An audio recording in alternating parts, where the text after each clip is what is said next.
I'm caffeinated and it's time to make a video. Hello.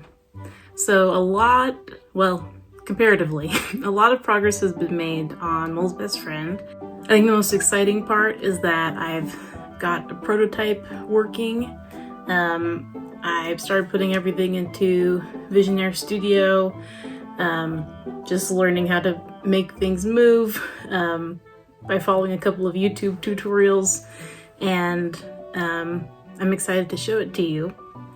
So here's what I got.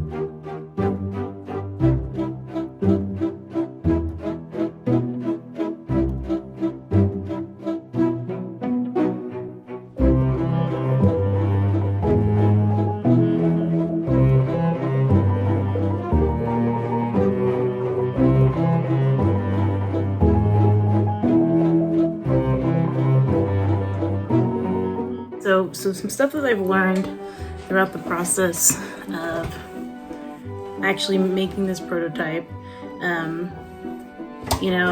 I think you can talk a lot about progress you've made when you spend a lot of time thinking about your game, or writing the story for your game, or making the concept art for your game, but it's not a game until you actually have made it playable.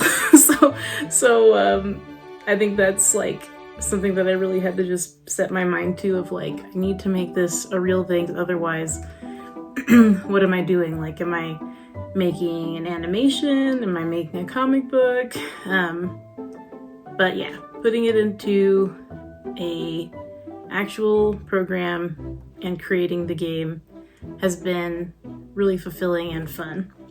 And also proving to myself that even though I don't consider myself like a technical person, a developer, I actually am, thanks to like GUI tools, and I can do a little coding if I put my mind to it.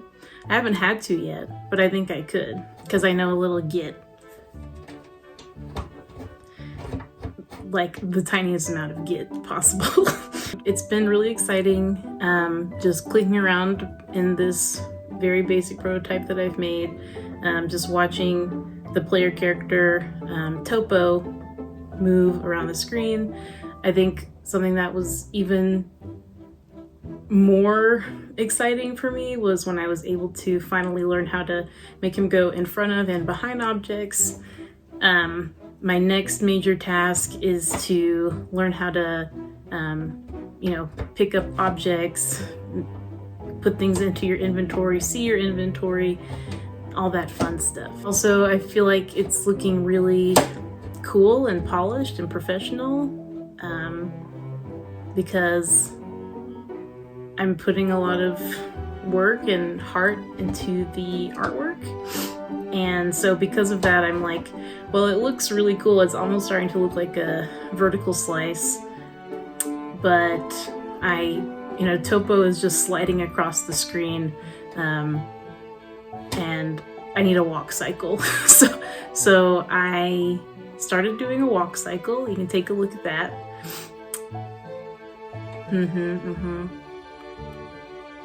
Yep. So I still need to like polish that up and put details, put his clothes on.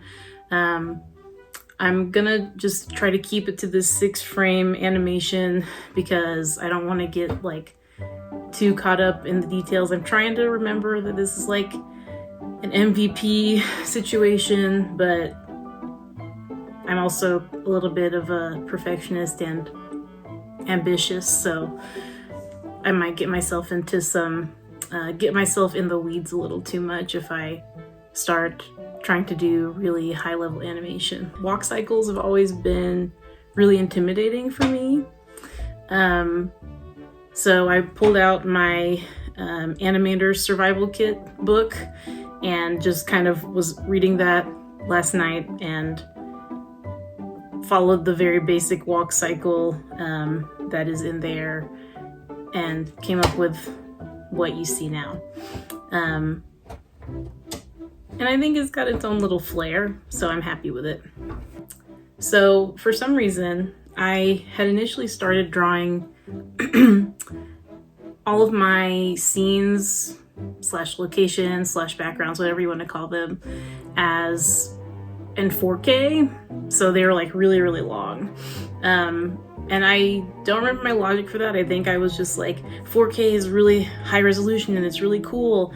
And that's what people watch movies in. And I didn't think about like what that meant for the screen, like when someone's playing a game.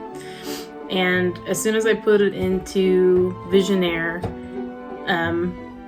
it was clearly not going to work because I don't want the camera to like pan across the screen necessarily. And it's also like I can't cut the image in half because I have a bunch of stuff that is relevant to like puzzles on one side that is being removed from view.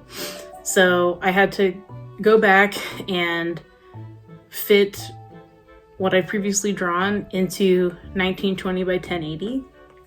But I think that was also a little bit of a happy accident because then I was like, oh, I can start adding these things. I can add a little bit more flair. And particularly this one location that I've been really excited about, which is the outside of Topo's house. When I put that into Visionaire, I realized he had nowhere to walk around. Like there's barely any walkable area. So then I had to like zoom out, add a lot more ground, figure out what is should be in that scene. That's relevant to the story, is also interesting to look at, and is also aesthetically pleasing. So it was a real challenge, but it was an exciting challenge. And I think that's been the coolest part of this entire project for me, is just, seeing that there's things that I'm challenged or kind of intimidated by and being like, well, I just gotta do it. No one else is gonna do it, so I'll do it. So, yeah, those are the major developments. I'm just gonna keep trucking, keep working, and hopefully I'll have more to share in the next month. Yeah. Okay. Thank you. Bye.